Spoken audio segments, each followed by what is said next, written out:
پیارے حبیب صلی اللہ علیہ وسلم کی رحمتوں پہ قربان جاؤں، کہا میرے صحابی لوگوں کو یہ خوشخبری نہ سنانا۔ کہا کیوں؟ کہا لوگ اسی پر آسرا کر کے بیٹھ جائیں گے۔ پیارے حبیب علیہ السلام چاہتے تھے میری امت جنت میں اور ترقی کرے۔ توحید کے بعد، بنیاد میں لا الہ الا اللہ کو سمجھنے کے بعد پھر نماز پڑھے، پھر روزے رکھے، پھر حج کرے، پھر جہاد کرے، پھر صدقہ دے، پھر یتیم کی کفالت کرے، پھر مسجد بنائے، مدرسے بنائے، جو بھی ثواب کرو گے بنیاد لا الہ الا اللہ پر ہے، بلڈنگ لا الہ الا اللہ پر کھڑی ہے۔ اللہ کی قسم اس کو کوئی گرا نہیں سکتا۔ یہ حدیث درس دے رہی ہے، عذاب سے بچنا ہے، جہنم کی آگ سے بچنا ہے، قیامت کے عذاب سے بچنا ہے، حشر کی پکڑ سے بچنا ہے، تو راستہ صرف ایک ہے، اللہ کو پہچان لیجئے، لا الہ الا اللہ کے فہم کو حاصل کر لیجئے۔ اللہ کے عذاب سے نہ دولت بچا سکتی ہے، نہ شہرت بچا سکتی ہے، نہ رشتے بچا سکتے ہیں، نہ پیر و فقیر بچا سکتے ہیں۔ لوگوں نے تو دعوے کر لیے، حصے گھڑ لیے، کہتے ہیں ایک مرید صاحب دفن ہوئے، دو فرشتے آگئے، اس نے کہا من ربک؟ پیر صاحب نے کہا اسلامی طریقہ تو یہ ہے کہ جب آؤ تو پہلے السلام علیکم کہا جاتا ہے، تم کہاں کے فرشتے ہو جنہیں اسلام کا راستہ ہی نہیں آتا؟ انہوں نے کہا السلام علیکم کا ہاتھ بھی ملاؤ، ہاتھ ملایا تو پیر صاحب نے ہاتھ پکڑ لیا۔ کہا اچھا یہ بتاؤ، جب اللہ نے کہا تھا میں انسان پیدا کرنے لگا ہوں تو تم نے کیوں کہا تھا یہ فساد کریں گے؟ فرشتے ہکے بکے ایسی پوچھن کوئی اور شے آئے کہ بابا کوئی اور ٹکر گیا سانو۔ فرشتے کہنے لگے ہم نے اکیلے نے تو یہ جرم نہیں کیا تھا، سارے فرشتوں نے رل کے کہا تھا چھٹی دو پوچھ کے آتے ہیں۔ کہا تم واپس نہیں آؤ گے، ایک کو گرفتار رکھتا ہوں دوسرے کو چھوڑتا ہوں، تو پوچھ کے ہاں یہ ویٹنگ لسٹ میں بیٹھا ہوا ہے میرے پاس، ہاتھ پکڑا ہوا ہے اس کا۔ اِنَّا لِلَّهِ وَإِنَّا إِلَيْهِ رَاجِعُونَ۔ ظالموں، میرے رب کے خلاف اپنی گندی ناپاک زبانوں کو دراز کرتے ہوئے، اپنے مجبور انسانوں کو مولا کی قوتوں سے بڑھاتے ہوئے، تمہیں شرم نہیں آتی کہ قیامت کے دن تم نے بھی تو رب کے سامنے کھڑے ہونا ہے؟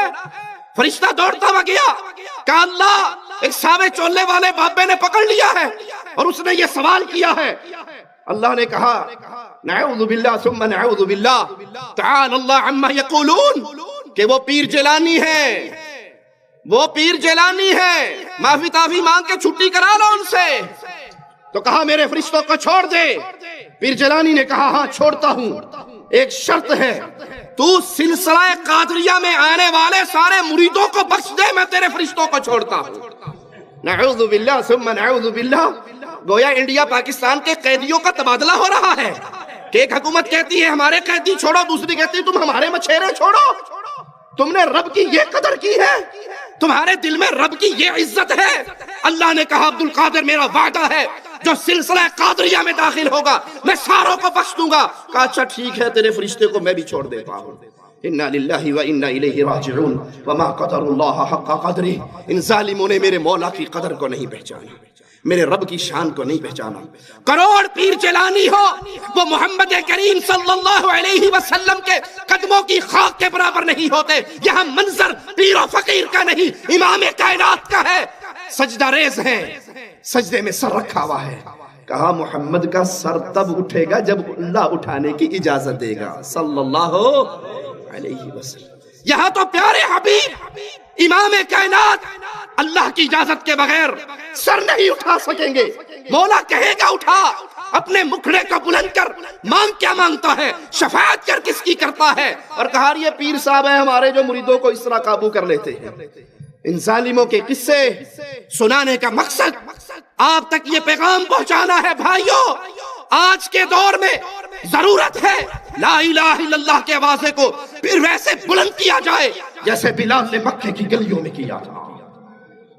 حیدرآباد کے ایک مولوی صاحب کا جملہ سناؤں، وہ کہتے ہیں مجھے کوئی مولوی چیلنج کرتا ہوں، میں مجھے کوئی پیر فقیر کوئی مولوی کسی جماعت کا بڑا گارنٹی دے دے کہ میں بخشوا لوں گا، میں بریلوی فرقہ چھوڑ کے تمہاری جماعت میں شامل ہو جاتا ہوں، کوئی مجھے یہ کہہ دے کہ ہمارے گروپ میں آ تیری بخشش ہو جائے گی تو جنت میں جائے گا، میں تمہارے گروپ میں آنے کے لیے تیار ہوں۔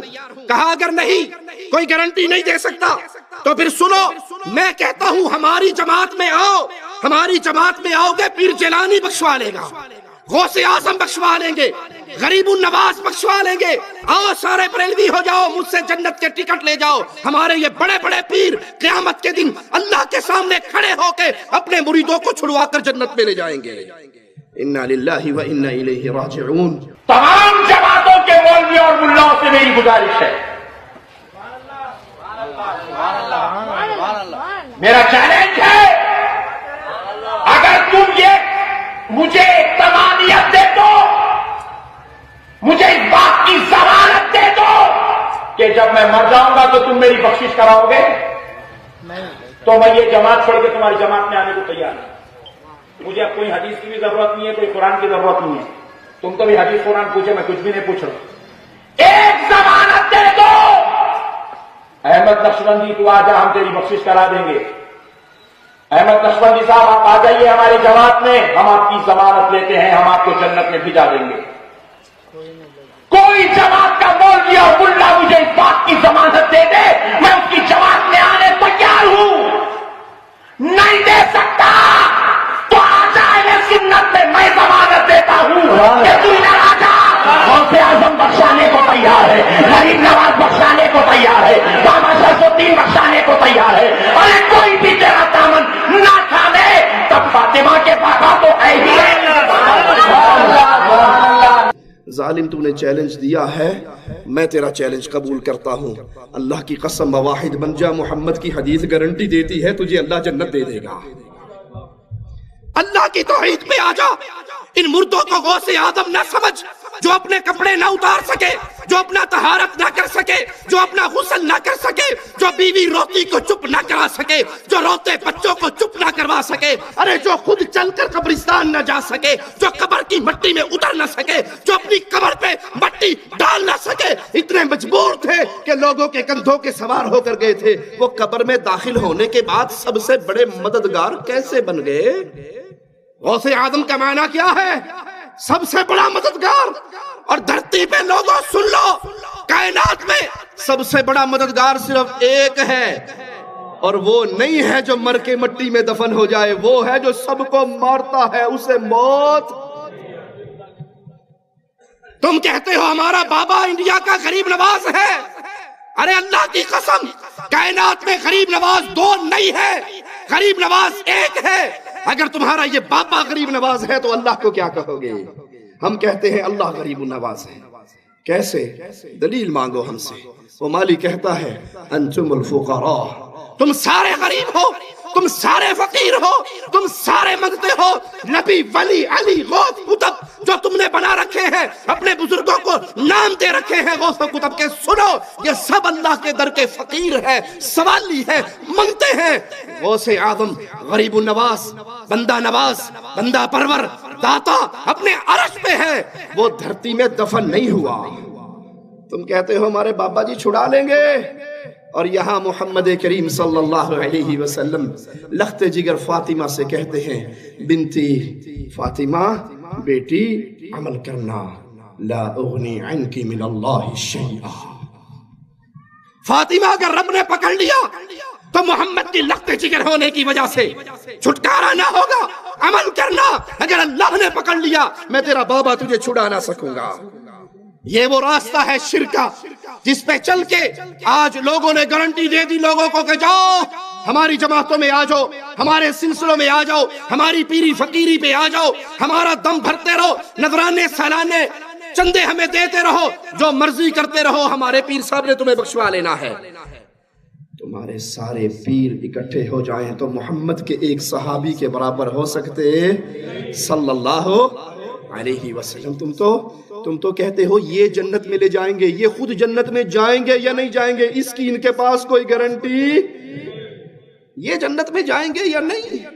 جس امام کو ہم مانتے ہیں، جس امام کو ہم مانتے ہیں، جس کو ہم نے امام اعظم کہا، قائد اعظم کہا، رہبر اعظم کہا، اللہ کی قسم اس کی گارنٹی ہے جب تک محمد دروازہ نہ کھلوائے جنت کا دروازہ کوئی اور کھلوا نہیں سکتا، جب تک میرے آقا جنت میں نہ جائیں کوئی اور نبی جا نہیں سکتے، جب تک مصطفیٰ کی امت نہ جائے کسی نبی کی امت جا سکتی صلی اللہ علیہ وسلم۔ یہ گارنٹی صرف اہل الحدیث کے پاس ہے، وہ جنت کھلوائے گا، جنت میں پہلا قدم محمد کا لگے گا صلی اللہ علیہ وسلم۔ تمہارے امام جائیں گے یا نہیں جائیں گے اس پہ کوئی ثبوت اور گارنٹی موجود؟ میں نے کہا تھا تمہارے سارے پیر مل کے میرے نبی کے کسی صحابی کے قدموں کے برابر نہیں ہو سکتے۔ آؤ میں تمہیں سناتا ہوں۔ جہاد کا میدان ہے، تیر لگتا ہے، نیزہ لگتا ہے، نوجوان تڑپ کے شہید ہو جاتا ہے۔ صحابہ کہتے ہیں ہنی اللہ الجنہ، اس کو جنت مبارک۔ جاؤ اس مولوی صاحب کو سناؤ جو قوم کو گمراہ کرنے کے لیے، اپنے فرقہ پرستی کے بت کو پوجنے کے لیے، اپنی جماعت کے چندے بڑھانے کے لیے، مریدوں کی تعداد میں اضافہ کرنے کے لیے جھوٹ بول رہا ہے کہ ہمارے باپے چھڑا لیں گے، ہمارے باپے جنت میں لے جائیں گے۔ یہ صحابی رسول ہے، میدان جہاد ہے، مصطفیٰ کا خادم ہے، مصطفیٰ کا صحابی ہے صلی اللہ علیہ وسلم۔ نیزہ لگا، فوت ہو گئے، ساتھی نے کہا اس کو جنت مبارک ہو۔ پیارے نبی نے فرمایا، پیارے حبیب نے فرمایا، پیارے مصطفیٰ نے فرمایا، امام کائنات نے فرمایا، محمد الرسول اللہ نے فرمایا صلی اللہ علیہ وسلم، کلا والذی نفس محمد بیدہ، اللہ کی قسم ہرگز نہیں، اس رب کی قسم جس کے ہاتھ میں محمد کی جان ہے، اس رب کی قسم جس کے ہاتھ میں محمد کی جان ہے، تمہارے اس ساتھی نے خیبر کے مال غنیمت میں سے ایک چادر چوری کر لی تھی، وہ چادر آگ بن کے اس کو لپیٹ چکی ہے۔